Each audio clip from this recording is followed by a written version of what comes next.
Thank you. Hi everyone, I'm Josephina Bashout, also known as the Pussy Priestess.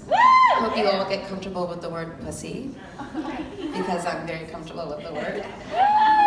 And I use it in a word of love. I use it in a word of sacredness, of reverence, of humility, of empowerment, of passion.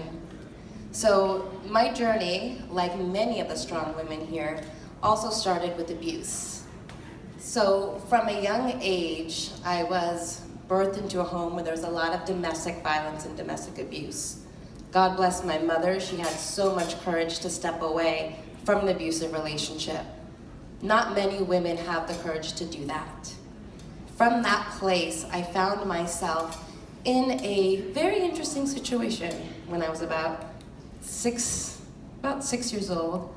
Through that time, I had always, for some reason, like attracts like, right? I attracted lots of sexual harassment in my life. I would be just walking down the street, and all of a sudden a car would pull up in front of me, and it'd be a guy jerking off in the car. What the fuck is that about? What the fuck? So he's jerking off in the car, then I'd have someone else pull up in front of me and stop his car, and would try to get me to get in the car. These series of events kept happening with sexual harassment over and over again. I was so young, I had no idea. I just kind of brushed it off. My mom told me to don't walk down certain streets. So, being kind of rebellious, I decided not to listen to her one day. Like all young kids in the 6th grade, and I walked down the street, and this person walked in front of me, and lo and behold, he turned around and he grabbed me at gunpoint. And at gunpoint, this complete stranger tried to abduct me and take me into a dark garage. I had to fight for my life, literally kicking and screaming for help. No one helped me.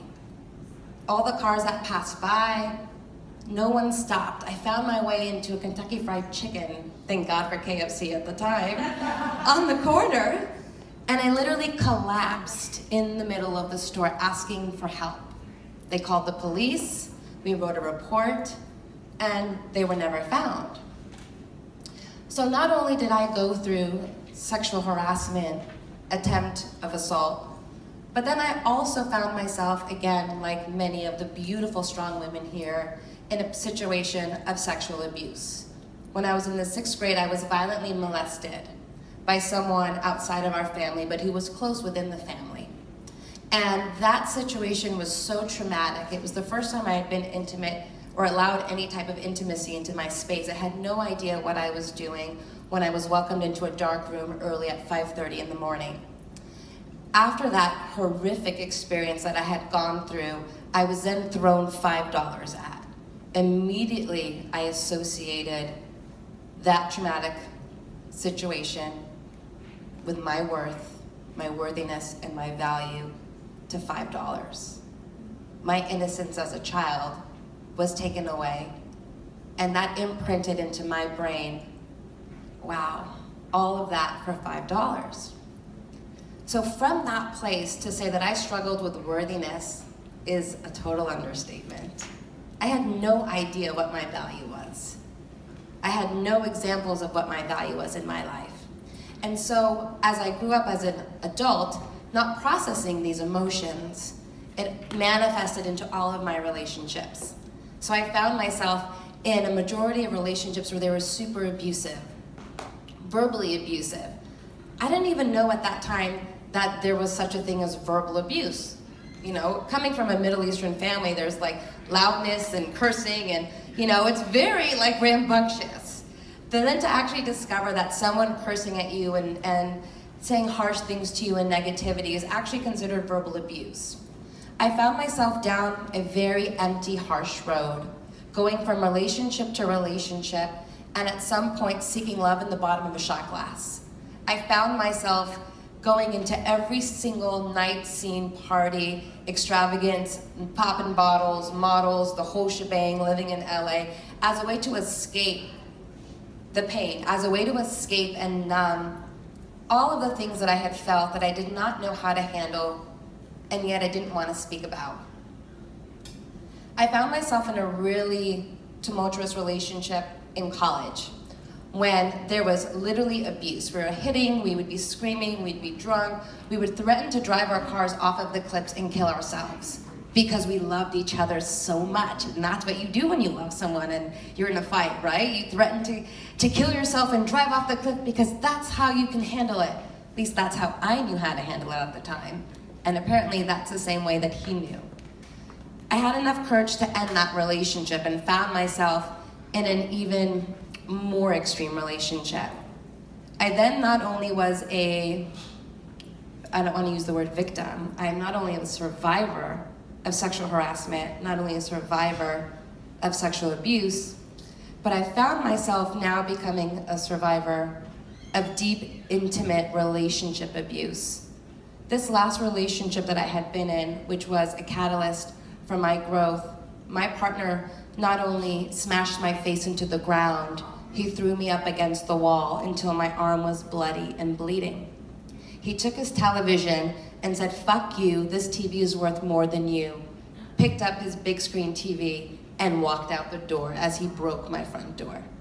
Left it bloody, beaten on the ground. I had no idea what to do. And even then, I still didn't know my worthiness. Even then, I didn't know my self-value. I contemplated going back to this partner, even after therapy. And there was a moment when I knew that I couldn't, that I had to muster up the same courage that I had seen my mom once muster up to leave. And I dropped to the ground and I said, "God, please help me. I am so afraid to leave, but I am so fucking scared to go." I had invested over 3 years in this relationship. We planned to have children together. We planned to build a life together. And yet, I was so empty and so alone and so unfulfilled and not seen. I decided to leave. That's when my journeyness of self-awareness started happening. Through that journey of unprocessed emotion, I found myself moving through cervical cancer. So being a cervical cancer survivor. Now, where does disease come from? Disease comes from dis-ease, distress within the body. So never giving it a voice or speaking about the trauma manifested into cervical cancer, the most sacred place for a woman to hold and to carry a child and to give birth in life. So that was a year-long battle for myself, which I'm happy to say I am completely cancer-free. Thanks to alternative medicine. And through alternative medicine, like Reiki, like seeing an ND, working with different plant medicines, working with different healing modalities, I was able to help shift and change my life completely. Thank God for meditation, thank God for yoga. I was able to reconnect to my body in a deeper way that I never had before. And through this whole journey, I danced. Because dance is therapy, and dance is celebration. And when I dance, I can move and I can be outside of myself, outside of the pain, outside of the trauma, and I can just connect back into oneness. Does anyone else like to dance here? I love it. Yeah, it's such a great therapy. It's such a phenomenal modality. And so through all of this journey of self, just like our beautiful sister who spoke earlier, I worked with a lot of plant medicine as well for over 3 years. Working with ayahuasca has helped drastically change my life. It has been such a phenomenal healing modality. It is, as well as Akashic Records and working deep with shamanism and crystal therapy and energy work. So through all of this work, I've come to a place of wholeness and completion within myself, but there was still one little piece that did not fully believe that I was healed, that I was really whole and not broken. And there's that word again, pussy. That piece lived right at the root of where the trauma had occurred. So all of the mindfulness and the embodiment and the dance helped, but it didn't get to the core root of where the trauma had occurred, which is literally in my root chakra, known as my pussy. Now, that's also a word that's considered taboo. being Egyptian and Lebanese lineage, me even up here speaking about this, I could be stoned and killed right now in the Middle East. So to give a voice to those women who don't have a voice is an honor. For me to be able to speak here publicly in front of men and women and be held is an honor. Thank you all for being here and for witnessing and for giving this a voice and for having your courage and strength to do so. Now, from that beautiful place, I was able to go through a ritual where I was able to actually reclaim my own pussy and reclaim my own innocence in a way that I never thought was possible. And the work that I'm doing now is with women to help uplift, empower, and inspire women to reclaim their sexuality, their sensuality, to know that it's safe to be alive, to be radiant in your heart, that you are supported through sisterhood and through the consciousness of the evolved masculine. We are here to celebrate ourselves. We are here to dance. We are here to be expressed and free. And it is safe to be that way regardless of your circumstances, because we are not our circumstances. Circumstances happen for us. It doesn't happen to us. If we look at these as evolutionary opportunities for our growth, we can always find the blessing even in the most darkest and grim situations. It's up to us to choose to see the light within ourselves and use these stories for our own authentic empowerment. So what we're going to do today is we're going to move into a deeper place of acceptance. So what I'd like you all to do, whether you want to stand, whether you want to sit, I'd like you to just keep your hands nice and free. So get everything out of your hands. Get into a nice, either comfortable or standing position. And what I'm going to do is I'm going to guide us through this beautiful practice of acceptance. And we're going to use the power of our own voice as a healing modality. It is one of the most powerful modalities that exists on the planet is sound vibration, and we all carry the sound vibration healing within ourselves. That's pretty fucking awesome to know that we can heal ourselves. Yes. Ow, we can. So what we're going to do now is I'm going to invite you all to gently close your eyes. And I'm going to invite us to just gently take a first slow breath in, breathing in gratitude.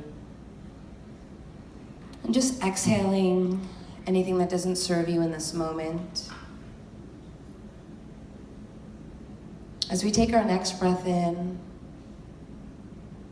we're going to breathe in from our heart center, connecting to our already open heart. The love that exists and exudes inside of each of us. Feeling that omnipresence of God within, of spirit within, of life within. And as we take our next breath in, we're going to breathe in acceptance. Accepting where you are right here and right now. Accepting whatever circumstances you're in, not saying you have to approve of them or like them, but just moving into a heart-centered place of acceptance.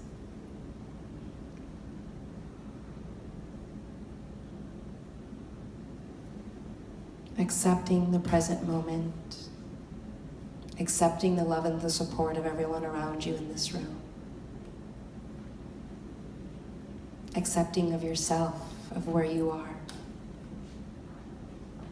And as you continue to breathe in acceptance, allow yourself to now breathe out acceptance.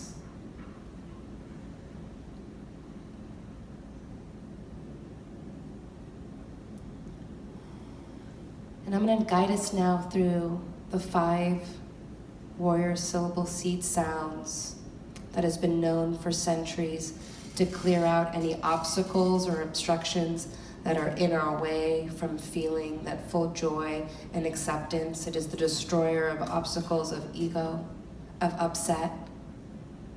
Through this sound vibration, we can move into a deeper resonance with our heart. The way that we're going to go is we're going to say each of these syllables out loud 3 times. And I'll guide us. So what I'd like you to do is, with your eyes closed, bring all of your attention to your brow point center, known as your third eye chakra. And we're gonna say out loud the syllable ah. And as we say ah, we're gonna breathe in and continue to repeat it 3 times. So let's take a nice deep breath in. Ah.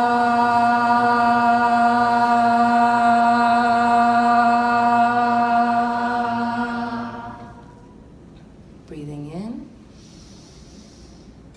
Ah.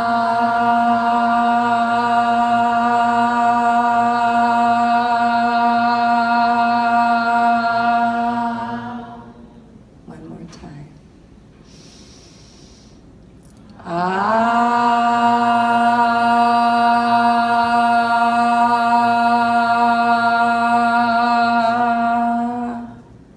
Beautiful. Bring your awareness with your eyes closed now down into your throat chakra, using your voice, your truth, just bringing your awareness there. The syllable we're going to use is the word Om. Again, repeating 3 times to clear out any fear you have about speaking your truth, clearing out the resonance so you can manifest with clarity through your words. Breathing in. Om.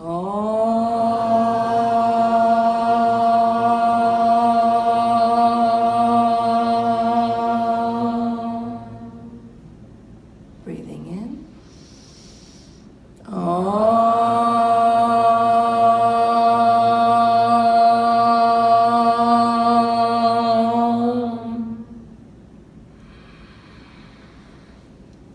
Om.